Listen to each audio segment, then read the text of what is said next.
हटाओ ले जो। ओ तनकारो धरो ना तो क्या और धरो ना रे बुरी गड़चोदाई क्या वाला क्या लगला तू हो रंगदारी करे। एगो 1 लीटर तेल में 750 ग्राम देवत रहा, वही में लड़ झटाने बोलत रहा। जो मिला था चुपचाप लेके चल जो, ना तो ज्यादा लाड़ झट बकैले तो मालिक के कह के और जुजे काटवा के तोरा गान में ठुसवा देबो। बाग पहंचत हम नाले में इतना तेल जो सरवा अपने मालिक के गान में कूच दी है। अच्छा ज्यादा बोलत रे कही का मुखिया जी के जानते है नु ए गांव के मुखिया डीलर हुआ तुन जा कह दियो मुखिया जी का तोर हम बार नोट ले थुन का बबुओ एनी आप तो कथी हवा का भेल हुआ कि इतना कीड़ा मकोड़ा लेखन चिल्लाता रे। एगो तो कम तेल देवत हवा, वोटवा दे के जिता दे तो मुखिया के पावर दिखावत रहा। का साहू जी का कहत आई कम देला हुआ का ये सरवा के त 1 लीटर के जगह पर 2200 ग्राम तेल ले लेनी हो। अब बी के भाग ले तो कल नारे जी में ले लेबा का रे बिके भगली सा बिगी ना 1200 ना ग्राम हम 100 ग्राम लख 700 ग्राम तो लख एकर बन दो फेकनू दली सा। अब एक बूंद तोरा झांट उखाड़ के तेल मिलता हूँ जो जति करे को तो कर लिए। कौन सरवा हमरा के तेल ना दी रे, सारा मुखिया डीलर तोरा गार में निकाल दे। साला केकर लेकर लगा हो साहू जी। ए लतखोरवा रमेशवा के बेटा हा ज्यादा बोलता ओ मुखिया के वोट देवले ऐसे। अरे ये रमेशवा के लइका बा 5 लीटर तेल ज्यादा कहने दे दिला एकरा के। ऊ का है मुखिया जी अरे ओकर माई बड़ी सुंदर बा। घर सब कोई साला 15 साल से मुखिया बा आई घोटाला के पैसा जात कहाँ बा, ई सब घोटाला के पैसा छीन रही में जाता।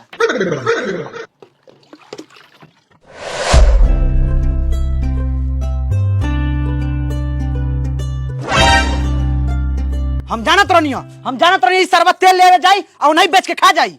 हम जूजी बेच के खा गनी ह, सरवा तेलो ना देलक, दुलत मार के बेलगा देलक। मरलाऊ एक बार परमिश के दहिना आर ना बनले उहे सरवा मरलक। हे कोन ये कितनो कही लगी कोनो सामान जाके अपना से लेके आओ तो अपने गांव जात के बैठ छई आ लइका फइका के भेज दी।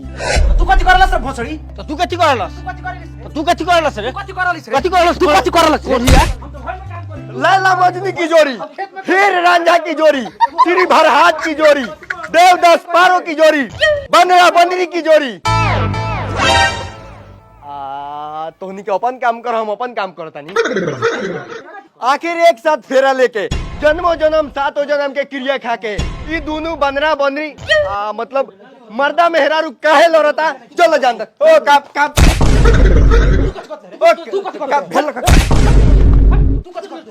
बानर चो कुर्सी लिया कौन मेरे घर में समझ में नहीं करता है कथी है कथी। तो इन दोनों में झगड़ा क्या होता रे मेल मिलाव नहीं खे काहे मेल मिलाव नहीं खे झगड़ा उखले झगड़ा हो कले काहे हो कले झगड़ा हई करले तू करलिस तू करलस तू करलस तू करलस तू करलस तू करलस तू करलस तू करलस तू करलस तो इन दोनों करे का बात करले झगड़ा झगड़ा काहे हो कले ई बताओ। अच्छा झगड़ा काहे उखले हई करले हई करले हई करले हई हई करले करले ई करले हई करले ई करले हई करले ई करले हई करले ई करले लिया एकरी बहन करे का बांस लिया एकरी ना सुधरी लिया बांस। आदमी खानी पूछो तानी आदमी के औलाद खानी बताओ झगड़ा तो इन दोनों घर में कहला होखले झगड़ा होखले यही ला कि ई हमरा के समझले मेहर मौगा लात से मारी गरियाई झाड़ू से झड़ुआई हम कुछ ना बोली। ऊ तो होखबे करले रात के बिछौना पर जाइले सूते तो ई मुंह घुमा के घुमा सूत रहले। तो सूतम ना ई कोन ये रात भर बिछाना में पात पात भरी तेका पात सुंगी हम। एक बार परमिश ई तो गलत बात बा रमेश जी बहुत गलत बात बा। रउगा हने आई कुछ हम सलाह देवे के चाहता नहीं। देखिए हम ये कहे के चाहता नहीं वैसन दोगला मरद मेहरारू से झगड़ा करे वाला मरद आज बिछौना पर पादता ध्यान हगिए देवे। यही से हम कहता है रउआ ओकरा से तलाक ले ली। तलाक हाँ तलाक ले ली और जो हम लइको बटे न जज साहब से स्पेशल पैरवी करके रउआ के दिवा दे बाद उ कमाई रउआ आबाद रहम। ठीक बा ठीक बा न? हाँ ये तो ही रही आगे है ना आओ देखो हम ये कहे के चाहता नहीं वैसा रोड मेहरारू झगड़ाऊ मेहरारू गाँव भर झगड़ा करत रही तोहर तनी से इज्जत रही सही कहता रहा। यही से हम कहते हैं तू ओकरा से तलाक ले लो। तलाक हाँ मर्दे तलाक शादी के नहीं सोचत रहा तलाक ले लो तू 16 साल के कचनार लड़की से तोहर हम शादी करवा लेकिन तनी हम बुढ़ा गेल बनी बेटवा के हमरा उरी रखवा दिया। बेटवा गारंटी हमारा बर्बाद जज साहब से स्पेशल पर भी लगवा के बेटा तोहर हुई ठीक बा तो बात करी हाँ तो आओ लोग दोनों आदमी झगड़ा के मामले में का फैसला करे के बा कर लो। फैसला तो ये कहे के बाकी क्या मर्द मेहरान में तनी नोक झोंक का भेल लगल दू प्राणी के अलग करवावे।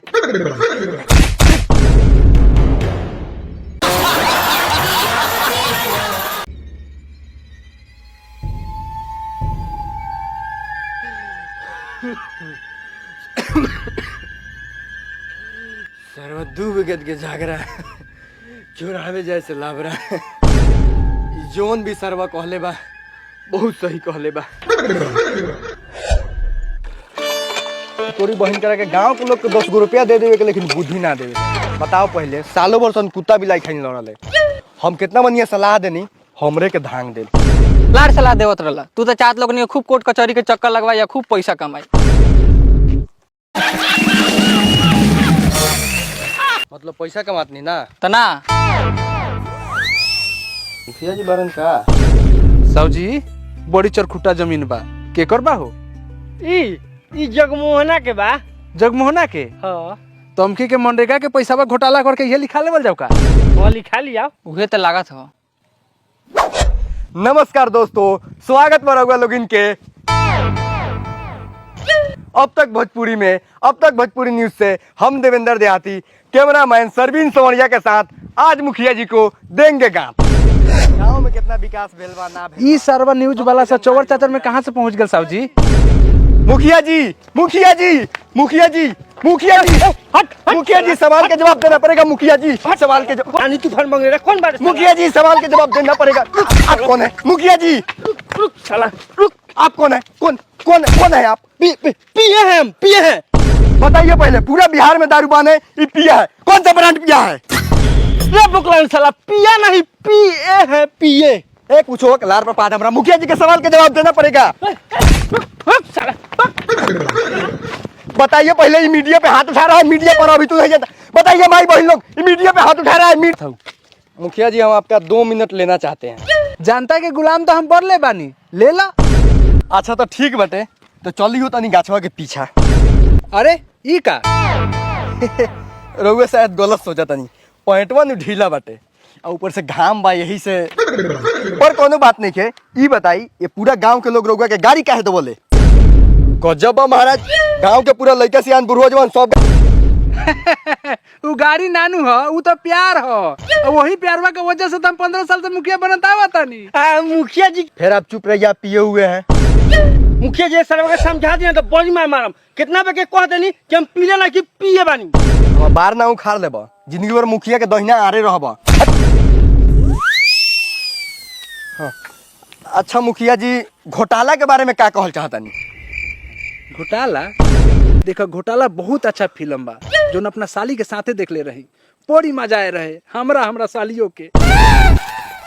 रे जनता के झाट से बनल मुखिया हम घोटाला फिल्म के ना है जोन रोडवा में खाली गिटी लौकता ये घोटाला के बारे में बात करता नहीं। अरे ए में तो सब ठेकेदार खा गेल हमरा का 1 रुपया बचल। मुखिया जी के तो 25 लाख रुपए के तो फायदे भेल बा रोडवा में। चलिए जनता सब इंतजार कर रहा है कोटा बांटना है। मुखिया जी 25 लाख के घोटाला चुप रहा कोटा बांटे के हमरा जनता सब इंतजार करता। मुखिया जी सुनी ले के रहोगे कोटा में बहुत घोटाला कर ले 30 किलो गेहूं चाउर के जगह वो 25 किलो दिले। पहले आवत द्वार पर जोख ला जनता के देखा ला ओकरा बाद बोलिया। मुखिया जी ई सब विपक्षी के चाल बा ओकरा फेर में ना पड़िया। अच्छा केकर चाल बाटे तो हम दूरा पर पहुंचते बानी चलो। अरे का घोय घाय कर ले बड़ा लोगन शांति से बात करो बोलो नाम बोलो। तेलवा छोड़ दे ई मत समझिए कि गहूँ चाउर छोड़ दे हम कि सब सार लोग के मुंह में मुतम। अरे का भेल तोरा? बाक मर दे हौ सरवा के लेटिंग का चाबी का धरा देल बड़ा, वो अपने आप का समझता खजाने के चाबी धरा देल बड़ा। हमेशा 2 किलो 3 किलो कम देवला था, आ एक कुचरा कहत ज्यादा रखेला त नहीं रखत। अरे काहे चिंता करत रह? हम तो चाहिए तोरा के 5 किलो 10 किलो हमेशा ज्यादा दी कि तोरे घरे बन हुआ हम आके खाई, काहे कि तोहर माई सुंदर बा।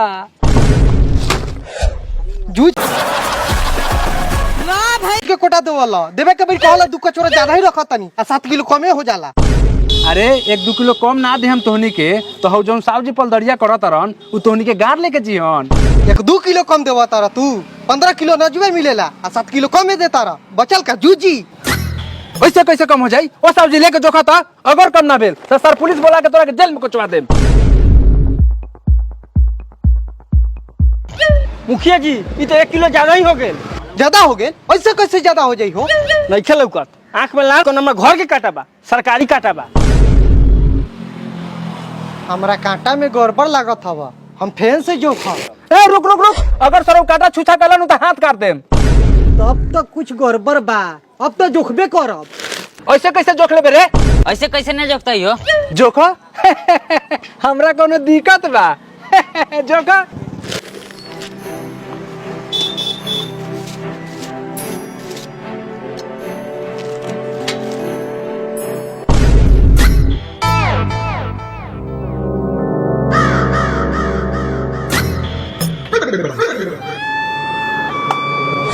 तो मुखिया जी मन होके तो कुछ बोली। हम कम दिले आ कम दे हम आ कम देवत रहो हम, काहे कि वीडियो सीओ मंत्री विधायक के घरे गांव बड़ा पहुंचावे के रहले। ये देखिए डीलर साहब सरेआम घुसखोरी के बात कर रहे हैं, बोलते हैं कि एक डंडा के बेईमानी नहीं करते हैं, सरेआम घुसखोरी के बात कर रहे हैं, सरेआम घुसखोरी। हटाओ माइक हटाओ, ए बंद कर कैमरा, बंद कर सर्वा कैमरा, बंद कर जल्दी। डीलर साहब आप ये गलत कर रहे हैं, नहीं जान रहे हैं कि मीडिया देश का चौथा स्तंभ होता है। ये हमार लार होता है, 50 में के माइक के 500 के कैमरा का ले बारो, ऐसे कर ले बारो, रिपोर्टर के सार बनल बारो। हम लोग कुछ भी करते हैं अच्छाई के लिए करते हैं, जिससे जनता का भलाई हो। तो हमरे जिंदगी में जोक लेखन आके टपक बस रहू कि तू अपन काम तू करो, हम अपन काम हम करम, कि चाहत रह डिलरैया मुखिया छिना जाओ। यही गए आँख से देखबा कान से सुनबो लोगिन, ऐसा इंसान मुखिया डीलर के घोटाला आज कोटे नहीं मारा था, बिहान का मारी कोनो ठीक नहीं थे। अभी ले देखते बड़ा लोगिन मौका बारा का